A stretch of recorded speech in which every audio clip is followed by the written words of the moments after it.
শুধু এই 3টি লক্ষণ দেখলেই বুঝবেন আপনার কপাল অনেক ভালো। 1. যদি আপনার বাবা মা আপনাকে প্রচন্ডভাবে ভালোবেসে থাকে, তাহলে আপনি পৃথিবীর কোটি মানুষের থেকে ভাগ্যবান। কারণ বহু মানুষ আছে যাদের বাবা মা তাদের ছেলেকে বোঝার চেষ্টা করে না। 2. আপনার যদি থাকার মতো একটা ঘর থাকে, তাহলে আপনি অনেক ভাগ্যবান। একবার শহরে গিয়ে দেখেন, লক্ষ লক্ষ পরিবার ভাড়া বাড়িতে থাকে, তাদের নিজস্ব কোনো বাড়ি নেই। 3.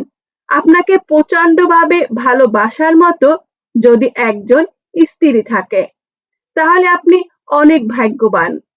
একবার সমাজে গিয়ে দেখুন, প্রতিটা পরিবারই স্বামী স্ত্রীর মধ্যে ঝগড়া লেগেই থাকে। কথাগুলো কিন্তু আসলেই বাস্তব, ঠিক বলছি কিনা?